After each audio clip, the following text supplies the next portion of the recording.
Bienvenidos a este día 2 de este Foro Mundial de Salud Mental, el valor de una vida. ¿Y saben qué? Juntos podemos prevenir el suicidio. ¿Cómo están? ¿Cómo se sienten? Queremos agradecerles por las reflexiones que nos compartieron el día de ayer, poderosas, objetivas y muy nutridas para todos nosotros. Recordemos que juntos podemos marcar una gran diferencia. Por lo que hoy queremos invitarte a ti que ya te estás conectando desde el inicio a que te sumes a la conversación en redes sociales con todos nosotros. ¿Qué hay que hacer? Poner el hashtag el valor de una vida. Ponlo en todas tus publicaciones, en todo lo que compartas y además te voy a pedir que compartas el título de un libro que te haya acompañado en momentos difíciles. Todos tenemos un título que nos ha cambiado la vida, porque ese mismo libro que un día dio claridad, fuerza, esperanza, puede ser la luz para otra persona que seguramente necesita ayuda en este momento. Lo que transformó tu camino puede también transformar el de alguien más, ¿eh? Así es que vamos a ser compartidos porque todos hemos sentido este momento, eh, pues de mucha reflexión en la vida. Ahora sí, vamos a arrancar y le quiero ceder la palabra y agradecer que esté con nosotros a la diputada Liliana Ortiz Pérez, que además es integrante de la Comisión de Salud. Diputada Lili, le agradecemos mucho esta conexión y le cedo la palabra. Días a todas y a todos. Muchas gracias, Marisol. Pues es un honor dirigirme a ustedes en este segundo día del Foro Mundial de Salud Mental, el valor de una vida juntos, podemos prevenir el suicidio, donde reflexionamos sobre los grandes retos que enfrentamos como sociedad para cuidar de nuestras niñas, niños y adolescentes. Muchísimas gracias a todo el equipo Feeling y también a Comunicación Social del Congreso de la Unión, donde podemos estar haciendo todo un equipo. Quiero reconocer especialmente la presencia de la maestra Mercedes Bermejo Buixario, fundadora del Instituto Madrileño de Sistémica Infanto-Juvenil, cuya experiencia y compromiso aportarán perspectivas muy valiosas en esta ponencia titulada Infancia y Adolescencia en Riesgo, el papel de la familia en la prevención del suicidio. Hablar de salud mental en la infancia y la adolescencia es hablar de un tema que no admite demora. De acuerdo con la Organización Mundial de la Salud, el suicidio es actualmente la cuarta causa de muerte entre jóvenes de 15 a 29 años de edad en el mundo. Y en México, datos del Instituto Nacional de Estadística y Geografía, INEGI, muestra que el suicidio se ha convertido en la tercera causa de defunción entre adolescentes de 15 a 19 años. No cabe duda de que estas cifras deben alarmarnos, exhortarnos a ser más conscientes de las vidas y las familias que han sido sumamente dañadas a causa del suicidio y principalmente impulsamos a actuar. Se trata de una realidad dolorosísima. Nuestras juventudes se enfrentan múltiples factores de riesgo, desde la violencia, el acoso escolar y la desigualdad, hasta el aislamiento y la falta de redes de apoyo emocional. Se sienten solos.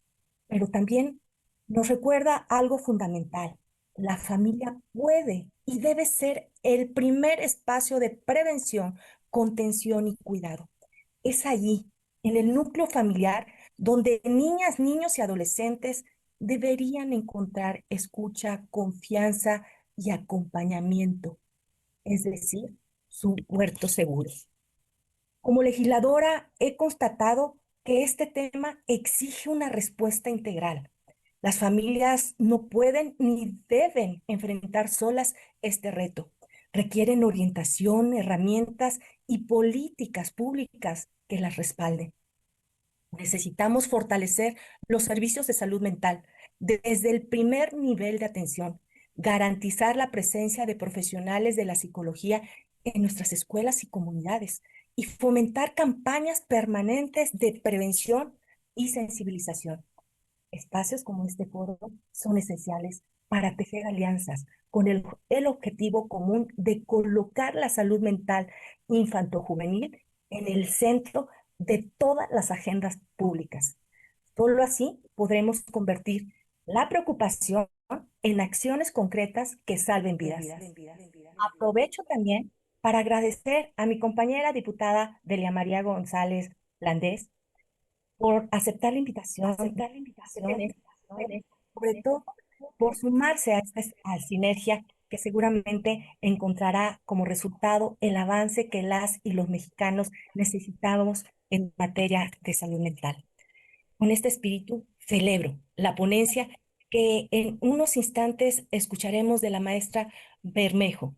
Su mirada desde la práctica clínica y sistemática familiar nos permitirá profundizar en la relevancia del acompañamiento y del papel insustituible de las familias en la prevención del suicidio.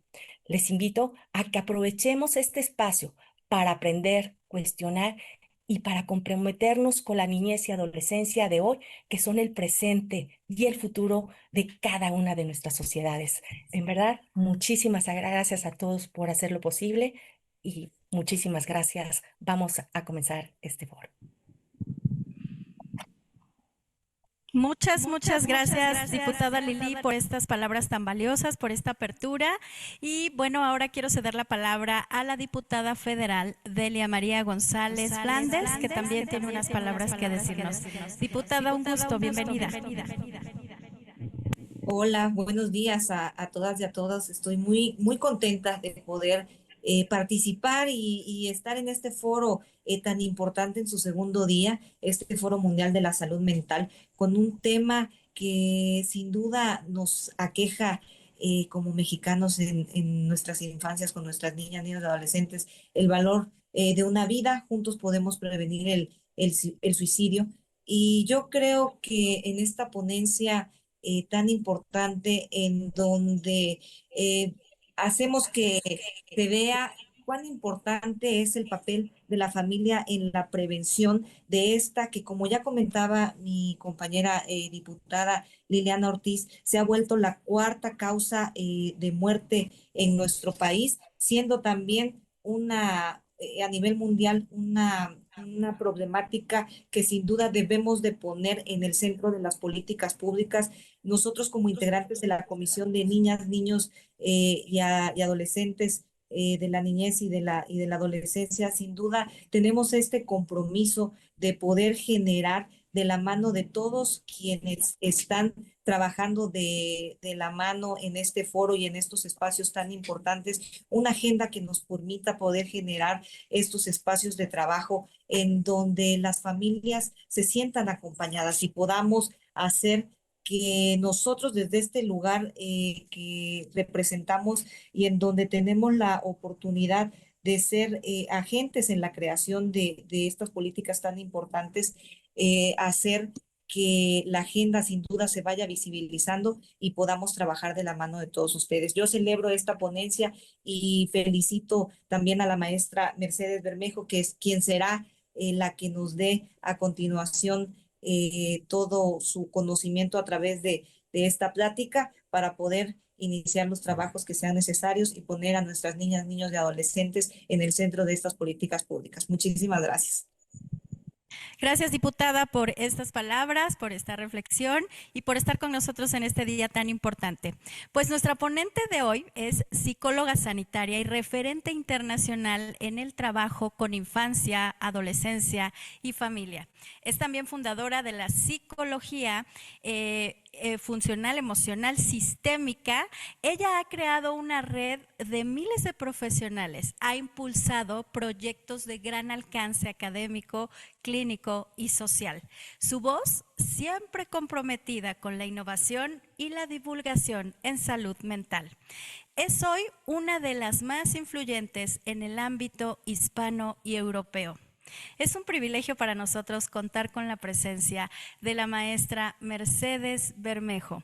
Su tema, infancia y adolescencia en riesgo, el papel de la familia en la prevención del suicidio. Escuchemos su semblanza.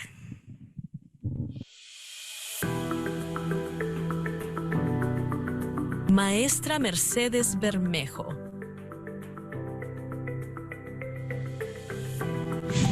Psicóloga sanitaria, experta en infancia, adolescencia y familia. Fundadora y directora del Centro Sanitario Psicólogos Pozuelo, con más de 32 psicólogos y 2 psiquiatras. Fundadora y directora de la Escuela de Formación, la Escuela Superior Europea de Psicología y Educación.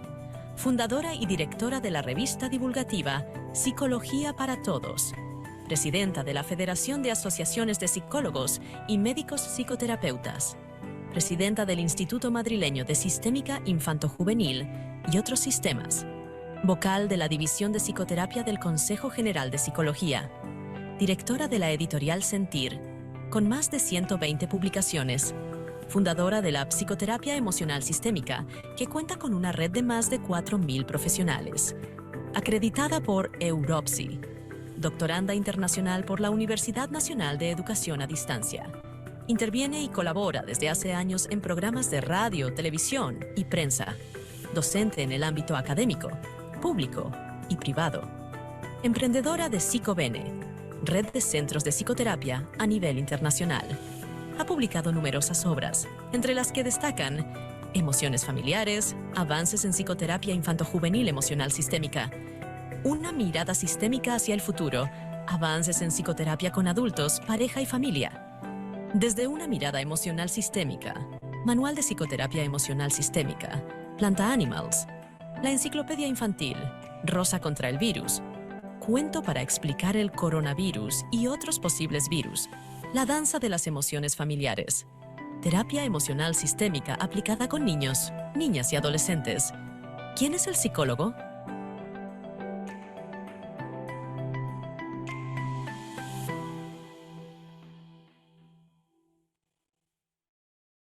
Mercedes, qué gusto recibirla. Estamos muy emocionados por este gran honor y esta conferencia que nos va a brindar el día de hoy. De manera especial, yo le quiero agradecer que ha llenado mi corazón con los Plantánimas, esa manera tan bonita de educar y de compartir cómo son las emociones y pues representadas en animalitos. Maestra, muchas gracias y le cedo la palabra para dar inicio a esta gran conferencia.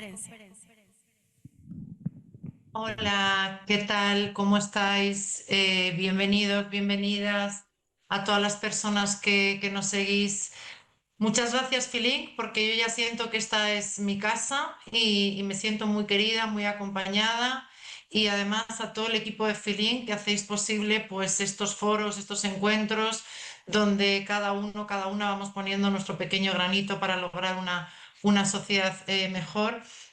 Y como decís, en este segundo Foro Mundial de Salud Mental hablamos de que juntos podemos prevenir el suicidio. Esto no es una labor solamente de las familias que muchas veces se sienten solas, esto es una labor comunitaria y el tener aquí a dos dirigentes políticas para mí es un lujo, es un privilegio. También para Filín y para la sociedad que demuestra esa sensibilidad, ¿no?, hacia la infancia, la adolescencia y esta gran pandemia social que tenemos, como es el suicidio. Así que muchas gracias a la diputada Liliana Ortiz, que de hecho también aprovecho para agradecerle el haber trasladado a los dirigentes políticos el comunicado que lanzamos cuando organizamos la Cumbre Mundial de Psicología Infantil hace tan solo unos meses en México, impulsado por Filín. Y muchas gracias a la diputada de la María González también por estar aquí hoy, porque habla mucho también bueno, pues su preocupación y ocupación por el tema que hoy nos ocupa y que nos preocupa. Iba a aportar algunos datos estadísticos que sé que desde ayer ya se vienen aportando y que las diputadas pues han acertado, ¿no?, cuando hablamos de que cada año se habla de que más de 720.000 personas mueren por suicidio, ¿no? Y está siendo una de las primeras causas de muerte en el caso de los jóvenes, ¿no? De hecho, desde la Organización Mundial de la Salud ya se habla de que el suicidio en adolescentes tiene una tasa global del 3,8 por cada 100.000 personas, ¿no? Y siendo incluso más alta en adolescentes mayores, ¿no? Teniendo en cuenta que el 73% de los suicidios ocurren en países de bajos y medianos ingresos, ¿no?, donde vive la mayoría de la población adolescente a nivel mundial. Hablar también que la carga global de los trastornos mentales que tenemos a nivel internacional equivale en jóvenes de 10 a 24 años el 45%, es decir, casi la mitad de los problemas de salud mental a nivel internacional están dentro de esta franja de edad de 10 a 24, ¿no? Cuando en realidad los presupuestos de salud mundial en salud mental es de un 2%, ¿no? Sabemos también, y gracias a foros como estos, que el silencio no protege, que hablar de ello salva las vidas, ¿no? Cualquier cambio, por pequeño que sea, dentro de un niño o de un adolescente, importa y es fundamental, ¿no? La figura que tenemos, como digo, como comunidad, no solamente la familia, que hay veces que sienten como esta presión y esta gran responsabilidad cuando ellos no son nativos digitales, muchas veces tienen que estar conciliando, sobreviviendo, ¿no? Con todas las dificultades a nivel laboral, a nivel social. Y además tienen toda la responsabilidad en la crianza, por supuesto que sí, pero muchas veces no tienen el acceso a la información de cómo promover esta crianza respetuosa, ¿no? Desde esta escucha activa que sabemos hoy en día que es fundamental, ¿no? Es decir, que prevenir el suicidio no es solamente tarea de psicólogos o de familias, sino que aquí los contextos educativos, sociales, políticos tienen un papel muy importante, ¿no? El tabú y el silencio han sido cómplices del suicidio durante siglos, ¿no? Y sabemos ya que hablar sobre ello es la clave, ¿no? Para poder salvar vidas, ¿no? Dentro de la importancia que tiene el contextualizar el suicidio dentro de lo que es infancia y adolescencia, como un fenómeno complejo y multicausal. Aquí no queremos esto no es lineal, no es causa-efecto, sino que sabemos que hay una serie de variables que influyen y que sabemos que, por supuesto, claro que sí, la familia es un factor clave de protección o de riesgo. Por eso es importante que los que estamos dentro de estas comunidades, no solamente de profesionales de la salud mental, sino también la comunidad de vecinos, cómo se ha perdido, ¿no? Esas redes de apoyo a nivel extenso, ¿no? El poder apoyarnos, ya casi no sabemos ni quién es nuestro vecino, cada vez vivimos en lugares más individualistas, egocentristas, ¿no? Donde muchas veces no hay esa mirada de cuidado, de respeto, de amabilidad hacia la infancia, ¿no? Cada vez vemos más espacios adults only, ¿no? Y que muchas veces no aceptan, ¿no? Esta parte también importante, el ser kids friendly, ¿no? El que haya bueno, pues este acompañamiento también y esta permisividad también por la infancia. Tenemos que recordar que la prevención del suicidio comienza mucho antes de la crisis, ¿no? Es decir, el suicidio es prevenible. No siempre es predecible, pero podemos prevenirlo, ¿no? Y esto nos obliga como comunidad y como filinkers, ¿no? A fortalecer esta detección de señales y de factores de riesgo que a continuación os voy a comentar brevemente y que además dejaremos un espacio para dudas y preguntas. Algunos de los mitos habituales que sabemos que matan estos mitos, ¿no? Y nunca mejor dicho, ¿no? Porque hablar de suicidio no aumenta el riesgo, al contrario, reduce la angustia emocional y genera esperanza. Es decir, otro de los mitos también habituales es creer que si lo dice, no lo va a hacer, ¿no? Esto es un error fatal. La mayoría de las personas que se suicidan sí avisaron antes. También el hecho de restringir el acceso a medios letales, como pueden ser armas, medicamentos, cuerdas, etcétera, es una de las prácticas con mayor evidencia científica en prevención. Entonces, esta parte también es fundamental, ¿no? Y entonces, por lo tanto, dentro de esta parte de prevención que hablamos, solamente podemos prevenir aquello de lo que podemos hablar.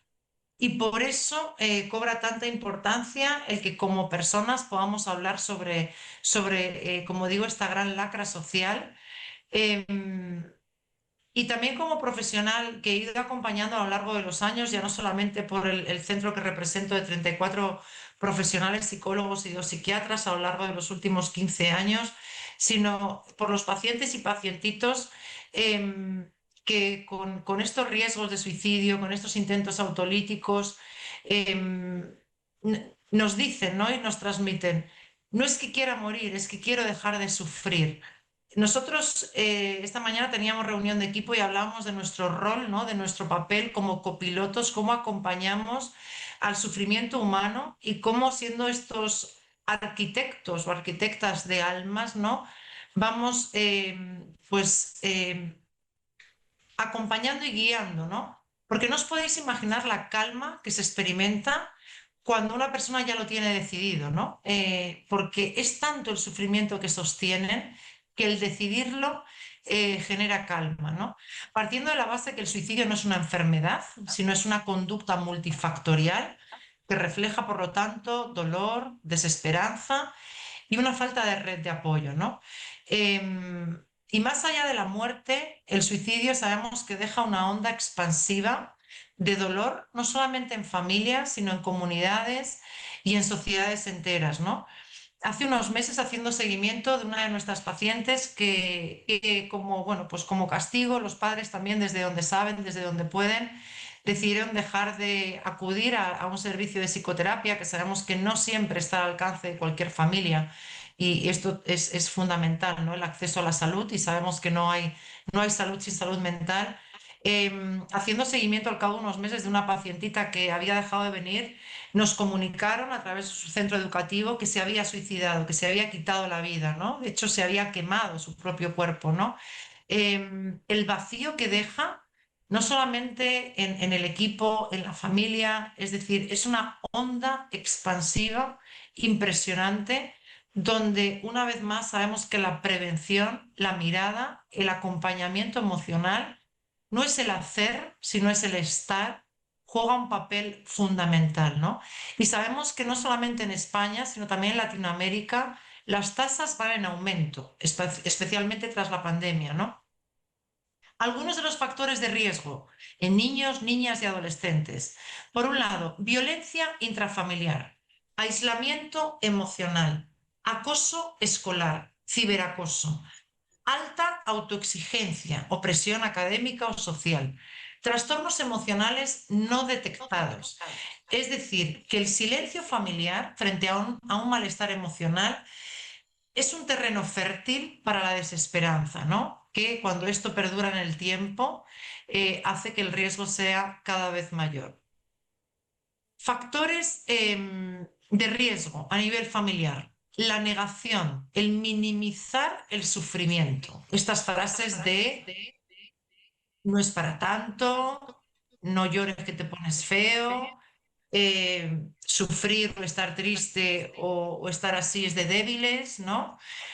Por otro lado, la violencia, la sobreexigencia, el abandono, la falta de comunicación auténtica. Hay numerosos estudios, y uno en concreto, que habla de que hasta el 75% de los problemas de salud mental en la etapa adulta, hasta el 75%, tienen su origen en la infancia y la adolescencia. ¿Sabéis cuánto podríamos prevenir, cuánto podríamos cambiar en nuestra sociedad internacional si realmente pudiéramos atender y poner el foco en la infancia y la adolescencia? Como decía la diputada, no son el futuro, son el presente, y es muy importante que podamos darles un espacio, ¿no? Donde se puedan, como digo, expresar, donde puedan ser acompañados y contenidos. Es decir, que un adolescente que sufre en un momento dado una situación de acoso escolar y se siente solo, solo puede soportar este dolor si sabe que tiene un lugar seguro, donde su palabra pueda ser escuchada sin juicio. Muchos de mis pacientitos o de nuestros pacientitos les pedimos que nos dibujen cuál es su lugar seguro. Es triste y a la vez reconfortante encontrarnos que cuando dibujan su lugar seguro es la sala en la que estamos, es nuestra consulta.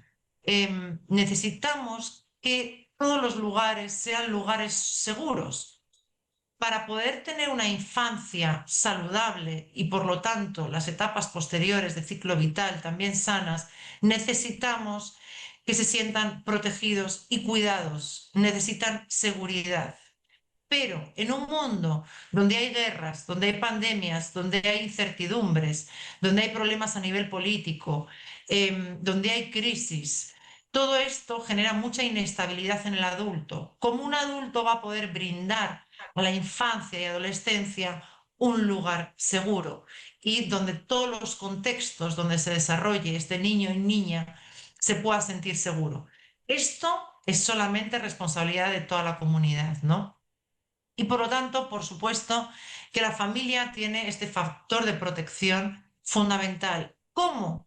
a través de vínculos seguros, expresivos, validación emocional, presencia, pero muchas veces hablamos de las dificultades en la conciliación. No es presencia de cantidad, es presencia de calidad, tiempo de calidad, disponibilidad. Estamos ante una generación donde niños y niñas menos están siendo mirados por sus cuidadores primarios. Estamos hablando ya en los recientes estudios, en los últimos meses, que sabemos que próximamente esto se va a terminar regulando en cada vez más países, como ya se ha hecho en Noruega o en Australia, que las pantallas son una atrocidad, tienen un efecto en el desarrollo de la infancia que genera una falta de desarrollo y por lo tanto un deterioro, pero no estamos hablando de que los adultos estamos constantemente mirando las pantallas, estamos dejando de mirarles. Desde que metimos el teletrabajo en nuestras casas, desde que metimos las pantallas en nuestras casas, no hay una convivencia familiar. Y esto hace, fijaros, en los últimos congresos en los que he asistido, algunos de los estudios también hablan de que un buen pronóstico, un factor de protección intrafamiliar, es que las familias cenen juntas, porque ya cada familia tiene un horario diferente, cada uno con un horario diferente y todos consumiendo pantallas diferentes, ¿no? Y falta el generar esos vínculos de seguridad, ¿no? Para ello, como familia, ¿cómo podemos detectar señales de alarma? Cuando hay cambios de conducta, cuando hay una tendencia al aislamiento. Esto quiere decir que si no es cuando yo adulto estoy disponible para el niño, ellos tienen sus ventanas de disponibilidad. No es, venga, que ahora tengo un ratito, cuéntame tus problemas. No, pero a lo mejor cuando te lo quería contar antes de ir a dormir o cuando ibais volviendo del colegio y te parecía que era una tontería lo que te estaba contando, para ese niño o esa niña era importante, ¿no? Porque tenía un valor emocional, algo que para nosotros a lo mejor puede ser insignificante. Si conseguimos generar ese vínculo en la primera infancia, va a ser una relación mucho más sólida en etapas posteriores, ¿no? Cuando detectamos esas frases desesperanzadas que muchas veces pasamos por alto, ¿no? Estoy harto, no puedo más, no quiero seguir viviendo. Cuando hay un abandono de actividades. Importante el sueño. Se hablaba recientemente de que los adolescentes consumen en torno a 7 horas al día de pantallas. Esto es criminal, 7 horas al día, lo que están dejando de hacer. Sabemos que hay un aplanamiento en las estructuras y funcionamiento cerebral. La neurociencia ya nos arroja un montón de datos fiables que nos hablan de los grandes daños que producen las pantallas y además el gran enemigo de los gigantes tecnológicos y de las pantallas es el sueño. Cada minuto de más que dedicamos a las pantallas, al final es un beneficio que tiene para ellos. Entonces, constantemente lo que necesitan y lo que quieren es privarnos de nuestro descanso y del sueño. Y para ello también es importante hablar de la alimentación, que también la neurociencia está demostrando ya desde hace un tiempo de lo importante que es una buena alimentación en nuestro estado de ánimo. Em, por lo tanto, como dice el lema de este Foro Mundial de Salud Mental, podemos prevenir de manera conjunta, dar el valor a la vida, normalizando y hablando sobre el suicidio, sabiendo que esto no aumenta el riesgo, sino que abre caminos de confianza y de comunicación. ¿Cómo podemos entrenar a las familias en una escucha activa y de regulación emocional? Algunos tips sencillos. Escuchar sin interrumpir. Como yo le decía hace unos días a una mamá, no es que me decía, yo quiero ayudar, yo quiero decirle, hay veces que papás y mamás y cuidadores primarios queremos minimizar el sufrimiento de nuestros niños, pero no es tanto buscar una solución, no es tanto tapar el problema y la expresión emocional, sino lo importante es acompañar. Escúchale, ¿pero qué le digo? Escúchale, estate a su lado y le escuchas, le miras, le acompañas con tu postura corporal y hoy en día estamos constantemente pegados a las pantallas. El hecho de tener una persona frente a ti, querida, que te escucha y que emocionalmente está conectando con tu dolor, no es tanto buscar una solución, sino es sentirse reconfortado, ¿no? Y aquí como digo, también es importante preguntar más desde la curiosidad, no desde el juicio, poder nombrar esas emociones. Veo que te sientes triste, quieres contarme algo más, lamento mucho por lo que estás pasando, ¿cómo crees que yo podría ayudarte? En esto nosotros hemos desarrollado un recurso terapéutico, como comentaba la compañera de Filín, que son los plant animals, que algunos y algunas ya conocéis. Son unos cuentos, pero sobre todo son unos peluches que dentro de poco van a conseguir forma gracias a Filink y que nacen de lo más profundo de la naturaleza, porque son mitad plantas, mitad animales y representan las principales emociones y esas emociones que también desde lo simbólico nos ayudan también a través de estos plant animals a poder poner nombre, ¿no? Aquello que nos cuesta nombrar y a poder definir, ¿no? Hay veces que uno está más seguro desde el enfado que conectado con la tristeza. Hay veces que uno está más, se siente más protegido desde el estrés laboral que desde la conexión con el abandono, ¿no? Y del miedo. Entonces, el poder discernir, el poder entender cómo funcionan nuestras emociones y a través de también estos vínculos seguros, no tener tanto estos mecanismos de defensa, ¿no? Que no nos permiten muchas veces el poder conectar los unos con los otros, ¿no? Em, y en esto también es muy importante, como decía, el no culpabilizar a las familias, sino implicarlas como aliadas en la intervención. Y para ello es importante mantener la calma, no dejar solo al niño y niña. Muchas veces hemos pautado el acompañamiento 24 horas y en los casos que sea posible, pues hay recursos como centros de día, hospitales de día. Buscar ayuda profesional, buscar un profesional especializado en salud mental y, por supuesto, acompañar después del intento, ¿no? Con un cuidado continuo y no solamente en la fase aguda, porque muchas veces las familias aprenden a vivir constantemente en la alarma constante, ¿no? Y cuando baja la alarma es como que parece que uno deja de ser mirado. Y hay veces que uno solamente es mirado y por lo tanto se siente querido y cuidado desde la alarma, desde la urgencia, ¿no? Desde la crisis, ¿no? Y poder mirar y acompañar de manera consistente desde la permanencia del objeto es fundamental para poder sentir ese amor condicional que es tan importante en el apego seguro, ¿no?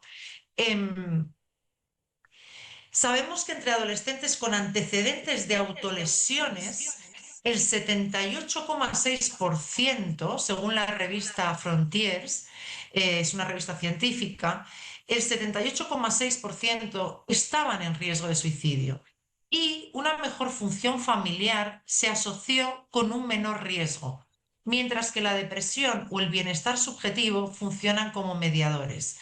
Entonces, importante aquí, como digo, desde la evidencia científica, el papel de la familia. Aquellos adolescentes que enfrentan disfunción familiar como la violencia o la ejecución o el intento de suicidio por parte de los padres o cuidadores primarios muestra un mayor riesgo de conducta suicida. Es decir, desde Science Direct nos dice la evidencia científica que hay un factor transgeneracional en el consumo del suicidio. Por eso también esto es un factor de riesgo que conviene pues, que haya un mayor acompañamiento, ¿no? Sabemos que el apoyo parental actúa como mediador en la relación entre el estrés y los pensamientos suicidas. Y por lo tanto, la falta de comunicación y las experiencias de abuso también aumentan el riesgo. En un estudio con adolescentes se hablaba que alrededor de casi el 30% reportaban ideación suicida, ¿no? Y casi el 5% lo habían intentado en las 2 semanas previas, ¿no? Y un mayor conflicto intrafamiliar se relaciona directamente con este tipo de comportamientos. Otro estudio de la revista The Lancet habla sobre diferentes relaciones entre padres y adolescentes y donde la comunicación cálida, cercana y de apoyo está asociada con menores probabilidades de ideación y planificación suicida.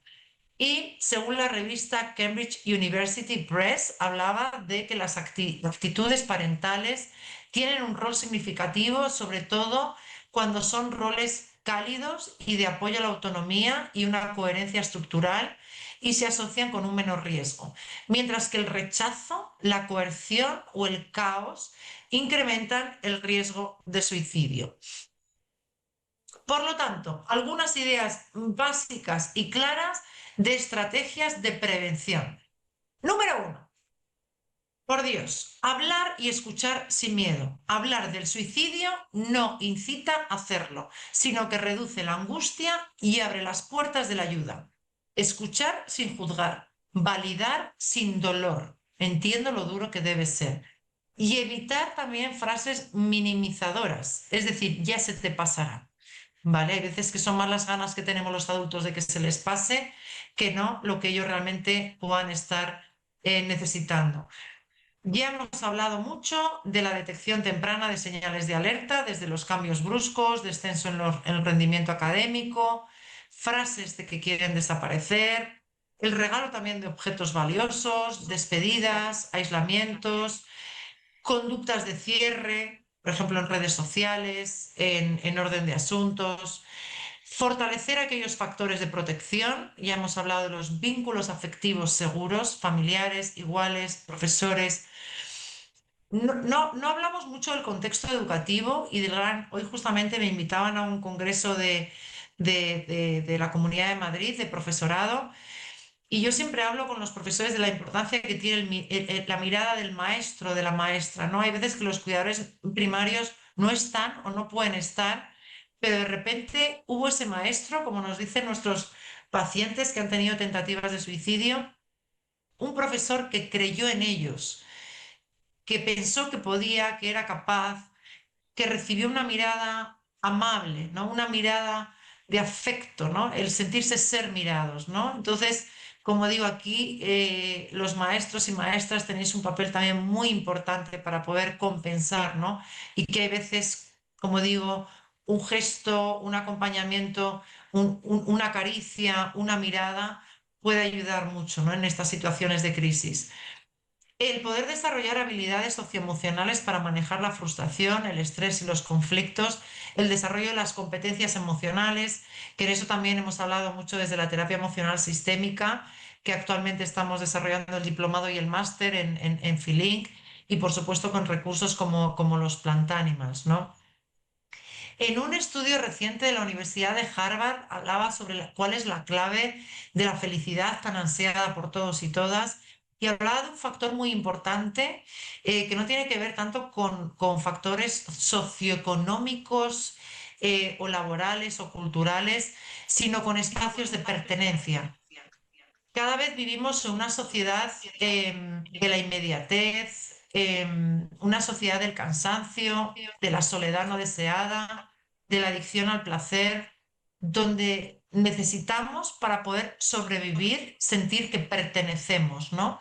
Y para eso necesitamos sistemas de pertenencia, ¿no? Como el sistema educativo, deportivo, creativo y por lo tanto familiar, no solamente de la familia nuclear, sino también de la familia extensa, ¿no? Y por tanto necesitamos el acceso a adultos referentes de confianza, ¿no? ¿Cómo podemos reducir estos factores de riesgo? Ya hemos hablado de restringir el acceso a medios letales, prevenir y atender situaciones de bullying o ciberbullying, acompañar en crisis familiares como pueden ser divorcios, duelos, migraciones, evitar la sobreexposición a contenidos prosuicidas en redes sociales y en contextos educativos. ¿Cómo acompañamos a los centros educativos cuando hay un caso de suicidio y que aquí el riesgo también de contagio es elevado? Entonces, cuidado el contenido. Como digo yo a papás y mamás, cuando ellos sienten que sus hijos y hijas están en la habitación tranquilos, aunque estén con las pantallas, siempre les digo que nunca estando tan cerca han estado tan lejos, ¿no? De sus hijos e hijas, porque realmente no hay un control parental, no hay una supervisión y papás y mamás como no nativos digitales muchas veces no sabemos realmente lo nocivo e irreversible que es en ocasiones el abuso o mal uso de las pantallas. Por supuesto, la intervención en centros educativos donde puedan haber protocolos claros de prevención y de actuación ante conductas de riesgo, formación del profesorado en señales de alerta y en cómo actuar, incorporación de la educación emocional y programas de resiliencia.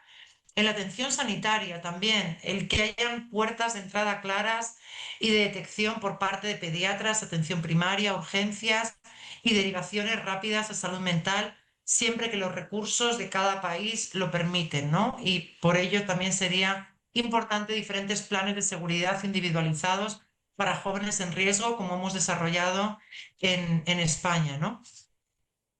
Empoderar a las familias, el dar las familias están muy juzgadas, muy debilitadas, muy desorientadas. Cada vez más vemos en las consultas que vienen familias muy perdidas porque no saben bien cómo hacerlo, ¿no? Entonces, también acompañarlas y también validarlas, ¿no? A los adultos y darles un lugar, ¿no? Donde no se sientan juzgados es fundamental, ¿no?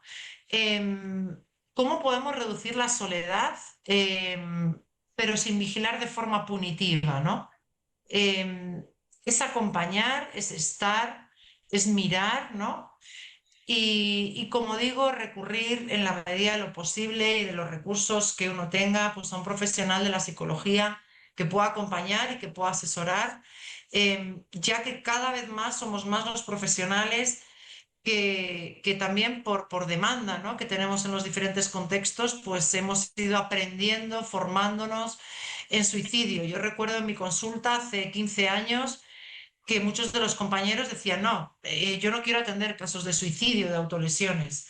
Lamentablemente, hoy en día, en la consulta podríamos decir que la gran mayoría de los pacientes o pacientitos que vienen a consulta a través de sus síntomas, lo que nos vienen a decir es que yo así no puedo seguir, yo no quiero seguir, ¿no? Ese síntoma, esa enfermedad que nos traen a consulta son señales de auxilio, de socorro y de desesperación, ¿no?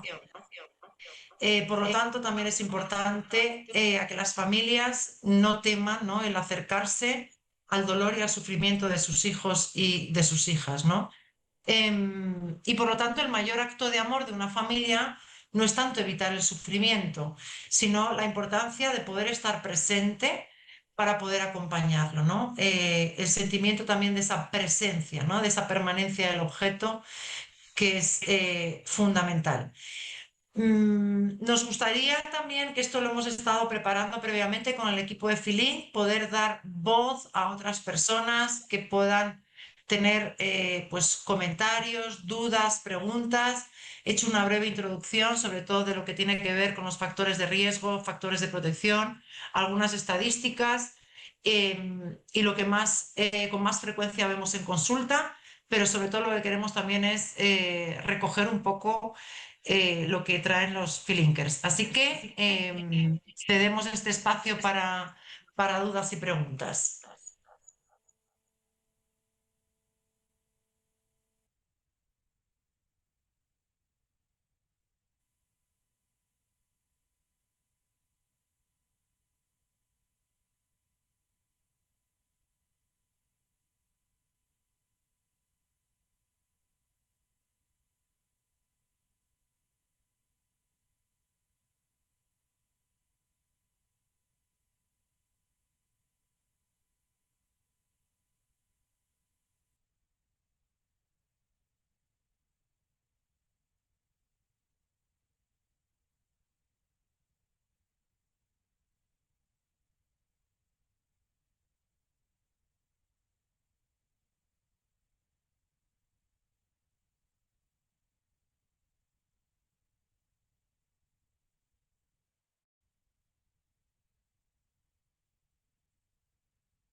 Hola, hola. Estamos de regreso. Gracias a la maestra Mercedes por sus palabras. Y pues viene un espacio maravilloso de preguntas y respuestas, pero antes queremos saludar a todos los Feelingers que nos están acompañando de distintos lugares del país y del mundo. Muchas gracias a Chihuahua, Monterrey, San Luis Potosí, Ensenada, Temacac, Tecamac, le volteé la palabra, Oaxaca, Culiacán, Zacatecas, Morelia, León, Guanajuato, Nayarit, Guadalajara, Veracruz, Mexicali, Cancún y Tlaxcala. Gracias por estar con nosotros conectados y vamos entonces a nuestra ronda de preguntas. Vayan dejándonos por favor sus comentarios ahí en las redes sociales. Estamos transmitiendo en Facebook y en YouTube. Muy contentos de podernos conectar. Vamos con la primera pregunta, maestra, si está de acuerdo. Y por aquí nos dicen, ¿cuáles son las principales señales que madres, padres o ciudadanos deberían identificar como posibles focos de riesgo en sus hijos? Muchísimas gracias. Aunque he adelantado un poquito esa respuesta, pero entro un poquito más en detalle, como decía. Muchas veces no es predecible. Esto en diferentes eventos y jornadas con especialistas en suicidio hablamos sobre ello, ¿no? Que muchas veces no podemos predecir cuándo una persona, ojalá, ¿no? Pudiéramos o tuviéramos una clave clara y concreta de cuándo sabemos que una persona se va a suicidar. Sí que sabemos que cuando lo verbalizan, contrariamente al mito que se difunde en muchas ocasiones, si lo está verbalizando es porque está en riesgo y es importante que hagamos y pongamos el foco de atención en ello, porque sabemos que las cifras son muy, muy elevadas y que además por cada suicidio consumado hay 20 intentos y detrás de cada persona hay todo un núcleo de personas muy afectadas, es decir, que el impacto es muy grande, ¿no? A nivel social. Y por lo tanto, como digo, no es predecible, pero sí es prevenible, ¿no? Entonces, algunas de las señales es cuando vemos que cambia su estado de ánimo, cuando ha dejado de realizar algunas actividades que antes disfrutaba, cuando su estado de ánimo, una cosa es que yo tenga un mal día, porque sabemos que el estado de ánimo fluctúa, pero cuando vemos que el estado de ánimo apático, con anedonia, con pocas ganas de hacer cosas, con tristeza, con angustia, perdura en el tiempo. Y ahora me vais a preguntar, ¿y cuánto es el tiempo? Podemos tener un mal día, 2 malos días, 3, pero cuando ya vemos que lleva una semana, 2 semanas, aunque todavía no se pueda diagnosticar como depresión, nosotros no atendemos tanto a etiquetas o a diagnósticos, sino lo que queremos es acompañar al sufrimiento humano, ¿no? Y ahí lo que es importante es poder identificarlo, poder hablar con la persona o la personita, poder encontrar un espacio seguro y poder generar esta red de apoyo, ¿no? Otro de los motivos también o señales de riesgo que nos puedan estar identificando tiene que ver también como o que duerme mucho o duerme muy poco o come mucho, o sea, una sobreingesta o una poca ingesta, ¿no? O sea, alteraciones en la alimentación y en el sueño. Y luego hay que atender mucho a sus verbalizaciones, qué es lo que está compartiendo, qué es lo que está diciendo, cuáles son sus redes de apoyo de sus iguales, qué personas de su entorno, de sus iguales tiene, porque aquí, como digo, la pertenencia. Sabemos que en la infancia nuestros grandes referentes son los cuidadores primarios, es decir, buscamos mucho la mirada y la aprobación de nuestros cuidadores primarios, como pueden ser a nivel tradicional papá o mamá. Pero en la adolescencia nuestros grandes referentes son los iguales. Entonces hay que ver quiénes son los referentes de nuestros niños y niñas, porque muchas veces son influencers o Instagramers que hacen conductas de riesgo y que muchos de ellos, como yo digo a mis pacientes, están en nuestras consultas con grandes problemas de ansiedad y de estrés y con un nivel de sufrimiento muy elevado, ¿no? Entonces, es importante saber quiénes son esos referentes, cuáles son esas comunicaciones que tienen, ¿no? Nuestros niños y nuestros adolescentes. Y lo que es importante es generar rutinas, porque muchas veces estamos dentro de las rutinas familiares, estamos mucho desde la responsabilidad. El que hayan rutinas cotidianas, no solamente en días especiales o hacer viajes especiales o cosas muy costosas, sino rutinas de disfrute, de poder compartir conjuntamente. Pongo un ejemplo. El ratito antes de ir a dormir para los niños es un momento en el que bajan sus defensas y están mucho más abiertos, ¿no? A poder expresar cómo están y cómo se sienten. Es ese momento en el que los adultos estamos cansados y queremos irnos a dormir y queremos que todo el mundo en casa se duerma, ¿no? Y es como nuestro momento de descanso. Pues ese muchas veces es el momento donde es más fácil el poder hablar con ellos, porque al final del día estamos más cansados, nos tumbamos, la luz está más tenue e invita más a poder expresarse a nivel emocional, ¿no? Entonces, el poder generar rutinas de antes de ir a dormir, pues el ratito de masajes o el ratito de compartir o buscar en un momento del día cuando vamos a la escuela, cuando volvemos o en el fin de semana. ¿Cuántas familias juegan? Qué importante cómo hemos perdido esta parte del pensamiento mágico de la infancia y del juego y qué importante es también para los adultos, ¿no? Yo comentaba recientemente, mi marido se sometió a una intervención quirúrgica muy importante y yo al cirujano, ¿sabéis lo que le regalé? Un juego de mesa. Cuando supe que tenía familia, me pareció que era el regalo más bonito que se puede dar, un juego de mesa para jugar en familia, porque lo lúdico permite el expresar, el acompañar, el compartir. Y nos faltan esos momentos, como digo, de calidad y no tanto de cantidad.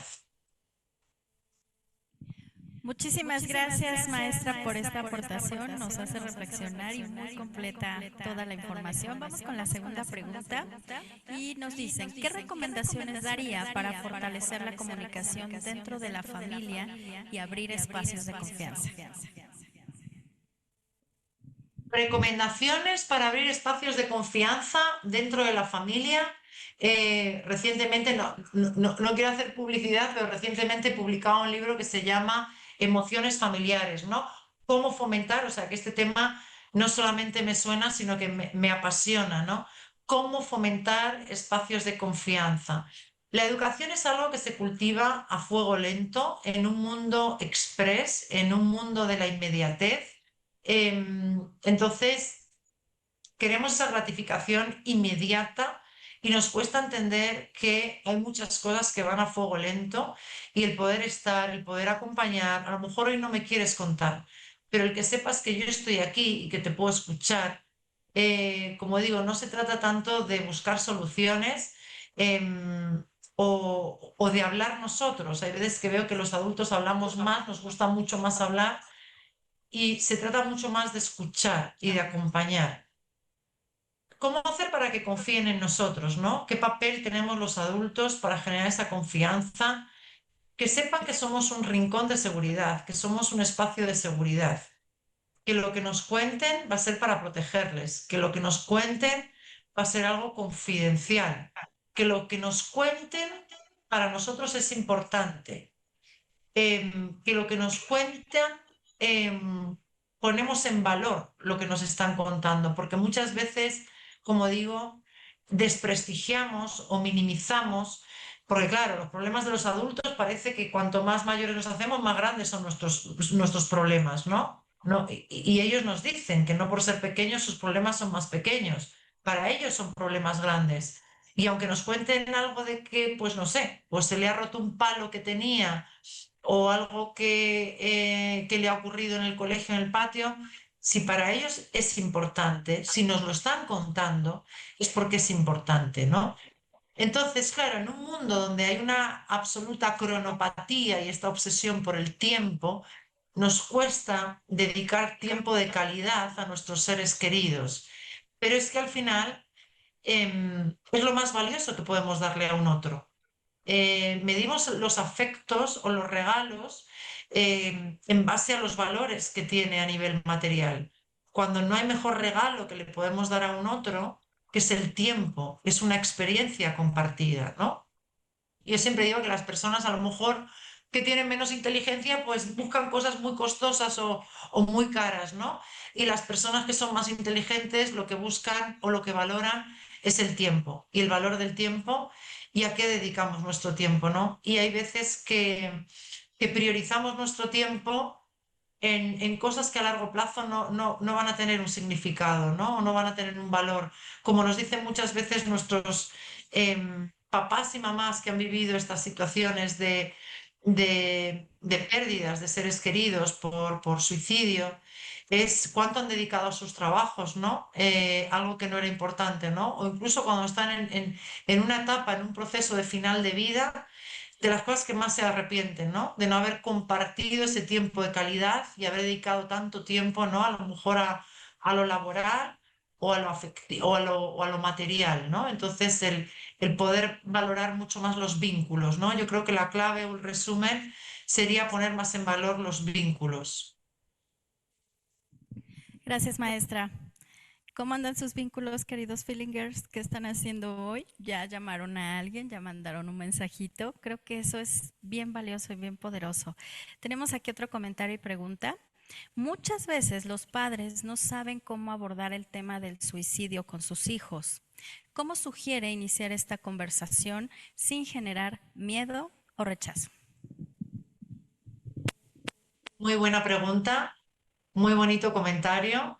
Yo creo que si de algo podemos salir de este foro, por un lado espero que con nuevos aprendizajes, conocimientos, pero también mirando al lado a las personas que tenemos cerca y, y sabiendo si esos vínculos que generamos son vínculos seguros y aquellas personas a las que queremos realmente tenemos la seguridad de que saben que las queremos, ¿no? Y de que son importantes para nosotros, donde lo que es fundamental es no dar nada por hecho, ¿no? Y creer que la otra persona ya lo sabe, ¿no? Falta muchísima comunicación, asertividad. Vemos que cada vez más en la consulta hay un déficit, hay un analfabetismo que decimos, ¿no? En lo que son las competencias emocionales. Es decir, somos muy analfabetos emocionales y nos cuesta mucho el poder conectar con nuestras propias emociones, poder ponerlas también fuera, poder conectar con el otro a través de la empatía, a través de las habilidades sociales.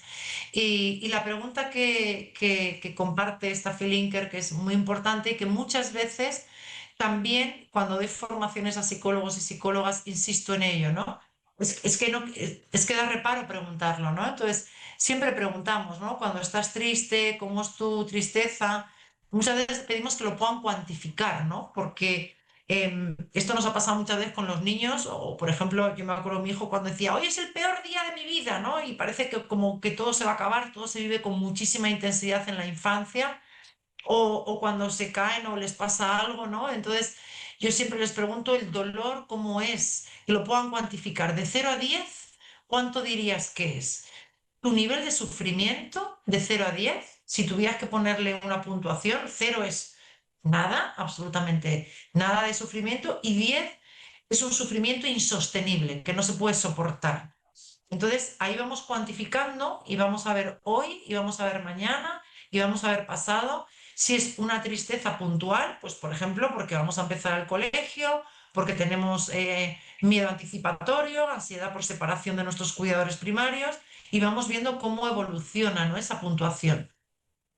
Y en algunos casos, cuando vemos que permanece en el tiempo, les preguntamos si quieren compartir con nosotros qué cosas piensan, cómo son esas cosas.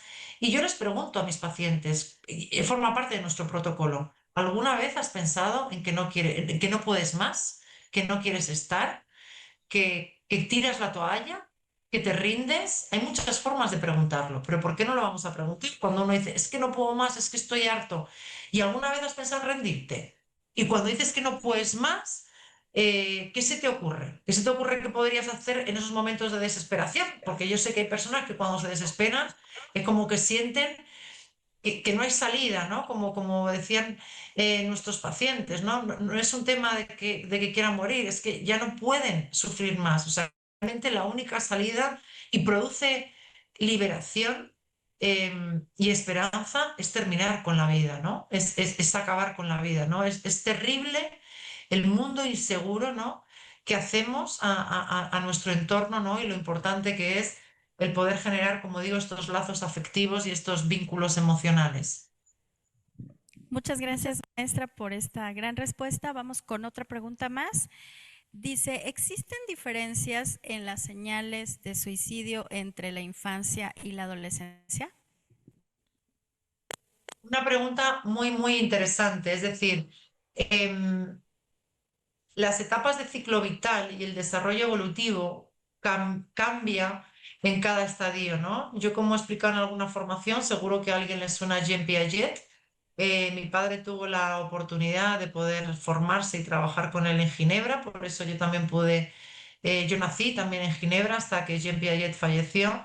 Y la psicología evolutiva me ha ido acompañando mucho y siento que lo llevo en el ADN, ¿no? Pero también desde mi influencia y experiencia también en la Universidad de Berkeley, en California, donde los profesores que yo tenía fueron contratados por Picture para hacer la película de Inside Out, de Al revés, ¿no? Que seguro que creo que se llama Al revés.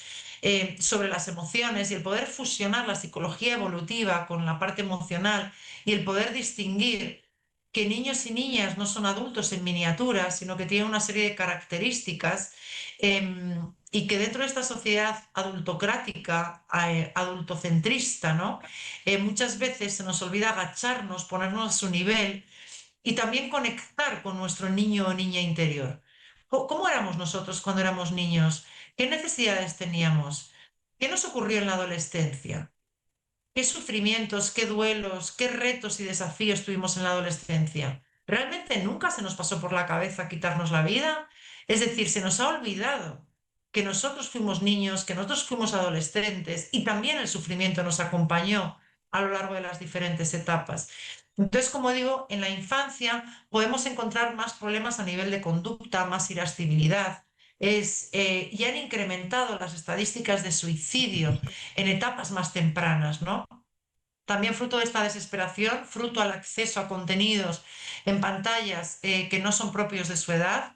Entonces, aquí es fundamental, como digo, el poder acompañar y entender que muchas veces a través del juego, a través de lo simbólico, va a ser mucho más fácil que puedan expresar y que puedan hablar de esa angustia y de ese malestar que sienten, ¿no? Yo una de las preguntas que siempre les hago y que es fundamental que siempre hagamos cuando dicen, pues sí, he pensado que ya no puedo más.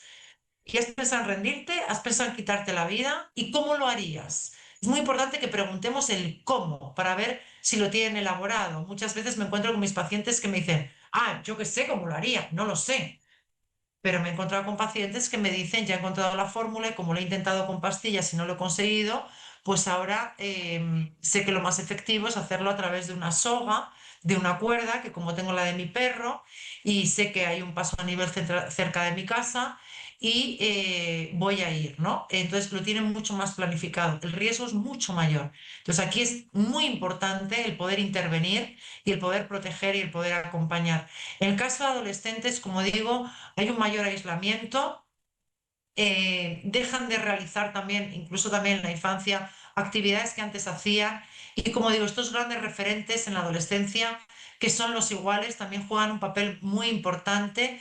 Y hay veces que hay una mayor fisura dentro de esta transgresión propia de la adolescencia, esta búsqueda de la diferenciación, esta provocación con el manejo de los límites.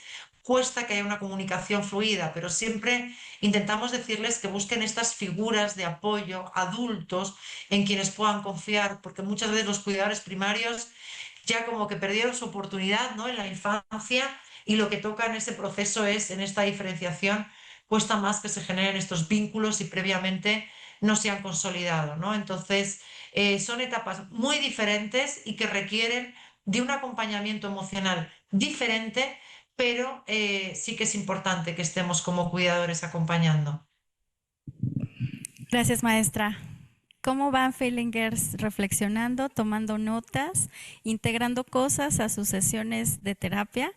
Tenemos una pregunta más. Por acá nos preguntan, maestra, ¿cuándo se debe canalizar para que asistan con el psiquiatra a los niños? Yo creo que nunca es tarde para poder recurrir a un profesional de la salud mental, es decir, si nos duele la muela, vamos al dentista. Si nos duele la tripa, vamos al médico. Sabemos más o menos cuánto pueden durar unas anginas. Sabemos cuánto pueden durar un constipado. Lo que no sabemos es cuánto puede durar un problema de salud mental. Sabemos desde diferentes ensayos clínicos que hemos desarrollado en España, como el SICAP, que cuando hay una figura de un psicólogo, de un profesional, el gran ahorro que supone para la comunidad, no solamente a nivel de psicofármacos, sino también a nivel laboral, a nivel del entorno familiar. Es decir, que el impacto que genera el bienestar y el acompañamiento emocional en personas que sufren tiene, como digo, un efecto a muchos niveles, ¿no? Entonces, ¿en qué momentos derivamos? No podemos constantemente recurrir a los psicofármacos. Sabemos que España es uno de los países a nivel mundial que más psicofármacos consume, sobre todo con ansiedad y depresión.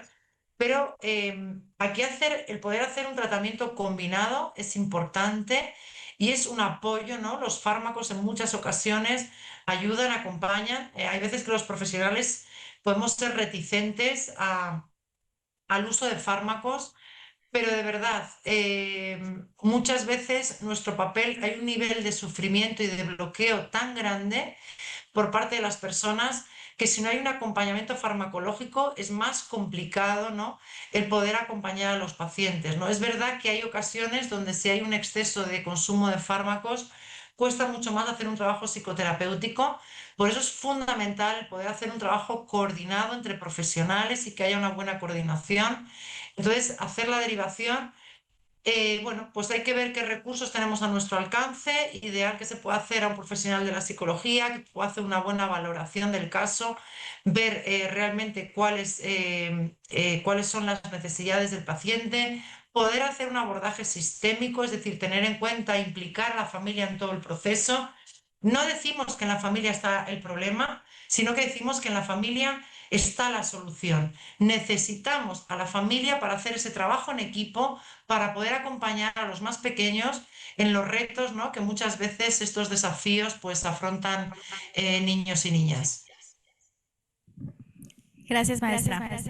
Una pregunta más tenemos por acá. Dice, ¿qué pueden hacer los directores de escuelas para evitar el bullying? Muchos niños lo sufren y aquí nos plantean el caso de una niña de 8 años que se quiso suicidar porque precisamente estaba pasando por esta situación en la escuela. Maestra. Sí, muchas gracias. Justamente la semana pasada estuve en la cadena SER, una emisora de radio, hablando sobre cómo afecta, ¿no? El bullying y el ciberbullying, porque además del ciberbullying el tema es que no tiene límites, no se limita al contexto educativo, sino que continúa en casa, ¿no? Ese nivel de acoso. El poder sensibilizar a la comunidad educativa de los grandes riesgos y peligros que tiene el acoso escolar, porque en muchas ocasiones las escuelas, por miedo, por un tema de imagen, incluso por un tema de marketing, pueden decir, no, es que en nuestra escuela no hay acoso escolar, ¿no? No hay acoso escolar, aquí no pasa nada y estamos negando un sufrimiento humano, ¿no? O por otro lado, todo lo contrario. Hay veces que papás y mamás enseguida creemos que todo es acoso escolar, ¿no? Y a la que empujan a mi niñito o cuando le pasa cualquier cosita, ya creemos que es acoso escolar. Entonces, el poder medir si es algo que es continuado, persistente, intencionado y que genera un sufrimiento, por supuesto, en el niño o la niña, es fundamental y para ello los centros educativos venimos desde hace mucho tiempo en España desarrollando diferentes iniciativas de aulas emocionalmente inteligentes, cómo acompañar a través de planes de convivencia. ¿Qué ocurre? Que con este mal uso o abuso de la tecnología, las personas cada vez más sabemos menos relacionarnos. Nos cuesta mucho el poder generar relaciones y comunicaciones asertivas, porque cuando uno está diciendo uno de una manera, el otro lo está interpretando de otra, ¿no? Porque cada vez estamos más aislados, con una mayor hostilidad, desconfianza hacia lo que hay fuera. En esto la pandemia y pospandemia no nos ha ayudado, las pantallas tampoco, y cada vez nos cuesta mucho más ya directamente que los adolescentes cuando inician una relación se bloquean, hacen un ghosting, un grooming, entonces no se enfrenta a situaciones de comunicación asertiva, de qué es lo que le pasa al otro, qué es lo que necesita el otro. Estamos tanto en este egocentrismo, individualismo, que se nos cuesta cada vez más mirar al otro. El poder trabajar a través de técnicas de empatía, saber que hay un otro y lo que yo hago tiene un efecto en el otro, es fundamental. Nosotros en consulta en los últimos años hemos detectado que el tipo de tratamientos que llevamos a cabo hemos tenido que bajar mucho el nivel, es decir, que vemos que el nivel de habilidades sociales que tienen niños, niñas, adolescentes, incluso adultos, cada vez es menor. Es decir, que nos cuesta ponernos frente a un otro, mirarle a los ojos y poder decirle lo que pensamos, lo que no pensamos. Es decir, cualquier situación intentamos evitarla porque no tenemos ese entrenamiento social, nos faltan esas habilidades, ese entrenamiento para poder enfrentarnos a la vida. Y esto, poder promoverlo, que yo sé que el currículum o los proyectos educativos ya son muy exigentes, pero hay que intentar generar dinámicas, como digo, que generen más participación, más interacción, porque sabemos que los proyectos que son más colaborativos o a través de proyectos mejoran mucho más no solamente la salud mental, sino también el rendimiento académico, ¿no?, de los estudiantes, como ya tienen la tendencia muchas pedagogías. Gracias, maestra.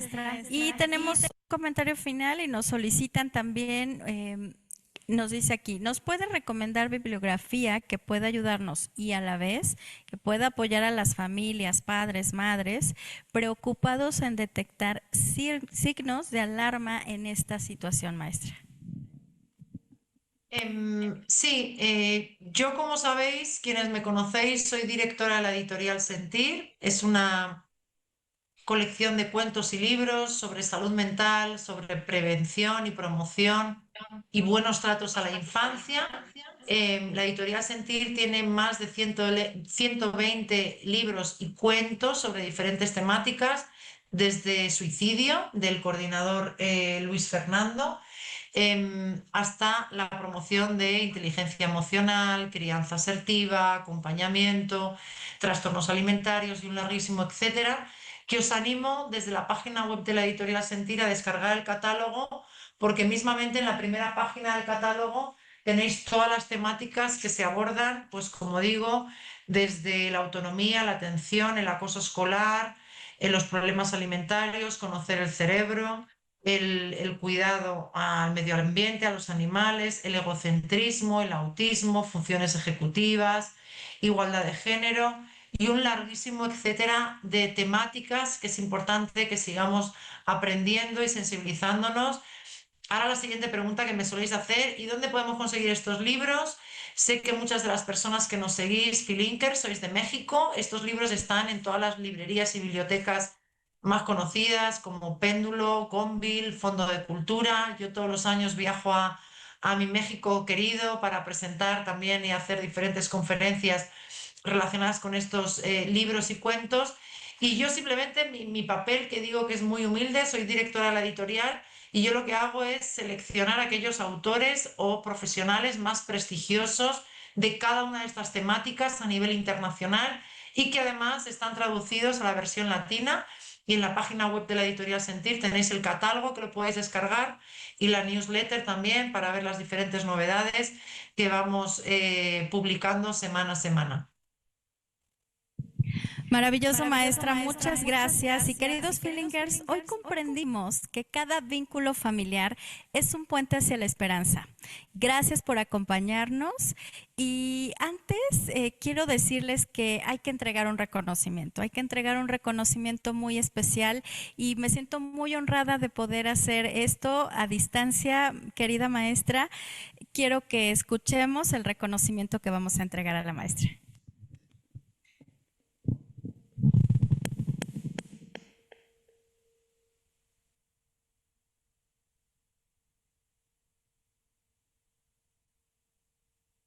Ahí está su reconocimiento, maestra. Le mando un abrazote virtual hasta allá. Gracias por esto que nos ha regalado hoy. Antes de cerrar, yo quisiera que pues nuestras diputadas nos den sus palabras, principalmente la diputada Liliana Ortiz, que ha estado súper atenta, que ha estado conectada con nosotros y siempre dando propuestas para que esto llegue a más lugares. Para nosotros va a ser muy, muy especial que ella nos pueda dar unas palabras de cierre. Si ya la tenemos por ahí. Gracias, diputada Liliana. Pues a nombre de mi compañera y al mío propio, al concluir, pues quiero expresar mi más profundo agradecimiento a la maestra Mercedes Bermejo, pues por compartirnos con gran generosidad, pues estos conocimientos tan importantes y valiosos. Nos deja claro que hablar de salud mental en niñas, niños y adolescentes no es opcional, es un deber ético y social que nos convoca a todas y a todos. Hoy hemos reflexionado sobre algo fundamental. La familia es la primera línea de prevención.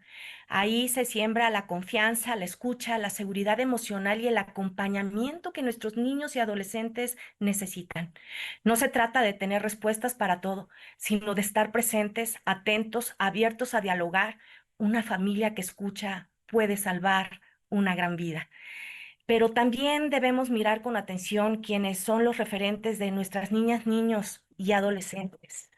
En un mundo donde los modelos pueden provenir tanto de la familia como de las redes sociales, de la escuela o de los medios de comunicación. Resulta indispensable acompañarlos para que sepan distinguir entre referentes positivos que fortalecen su autoestima y su proyecto de vida y aquellos que, por al contrario, los exponen a riesgos emocionales o de conducta.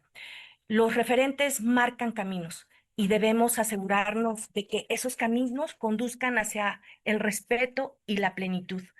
Como legisladora, reitero mi compromiso de seguir impulsando iniciativas que fortalezcan la salud mental en México, desde la escuela, los centros de salud y las comunidades, pero sobre todo reconociendo a la familia como un actor esencial en este proceso.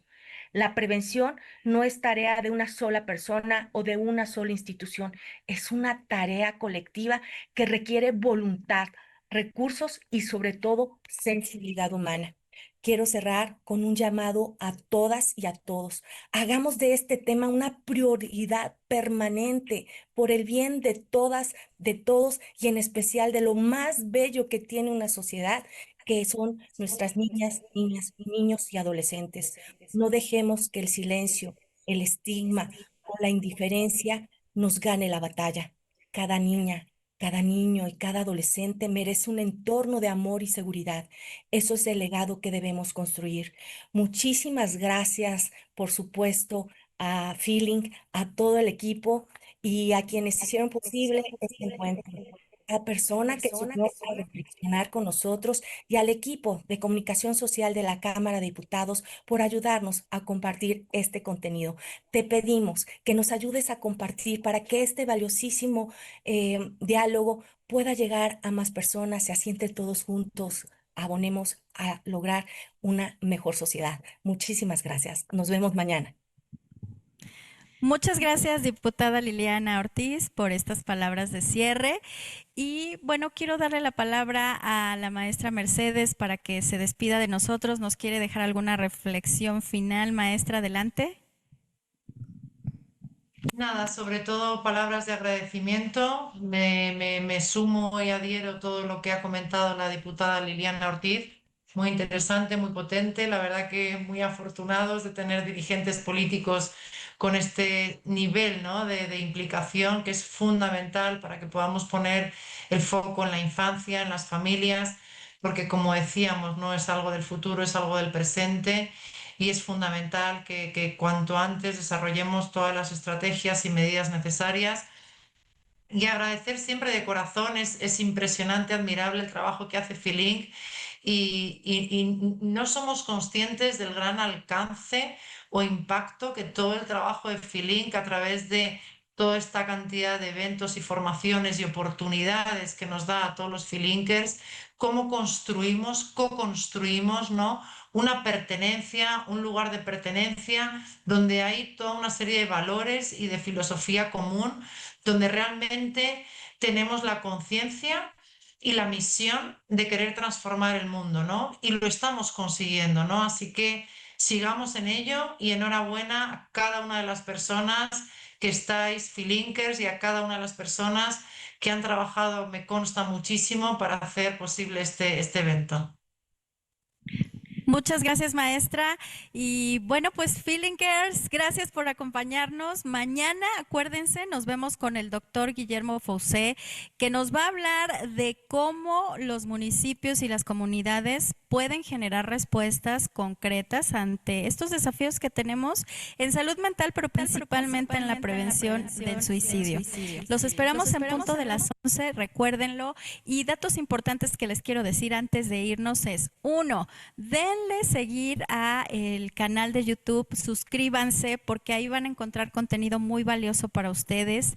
2, si nos pudieron seguir a través de Facebook, compartir es una opción maravillosa porque más personas se pueden enterar de esto y podemos ayudar a prevenir. Y 3, y súper importante, nos va a gustar leer mañana de todos los profesionales en salud mental cómo han aplicado esto, cómo está nutriendo su vida profesional, porque como bien saben, la misión de Feeling es que haya más personas preparadas, listas para atender a una población que necesita esta atención. Entonces, platíquenos qué les está dejando hasta ahora este foro y nos conectamos mañana a las 11 de la mañana. Gracias, maestra Mercedes, gracias a la diputada Lili, pero sobre todo al equipo de Feeling, a nombre de todo el equipo de Feeling, que es quien organiza este gran foro, que está detrás de todo esto y que siempre, como ven, invita a personajes tan importantes que nos pueden respaldar, como los diputados en la Cámara, más muchos que se suman a este gran movimiento. Gracias al equipo de staff que hizo posible que esto se escuche y se vea muy bien. Aplauso para que los oigan. Aplauso. Nos conectamos mañana a las 11 de la mañana. Muchas gracias por su presencia hoy.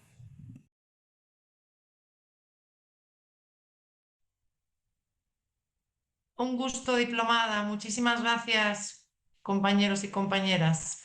Doctora, un enorme honor. Un abrazo hasta España y también le hacemos llegar un reconocimiento por parte de la Cámara de Diputados. Cuando venga acá me dará un enorme gusto abrazarla y saludarla. Aquí Hoy me el gusto será mío. Gracias. Gracias, Gaby. Gracias a todos y todas. Chao, chao. Muchísimas gracias, diputada. Muchísimas gracias, Mercedes, por acompañarnos el día de hoy. De verdad que es impresionante lo que nos acaban de compartir, ¿no? Y lo que estamos haciendo juntos. Muchísimas gracias y nos vemos.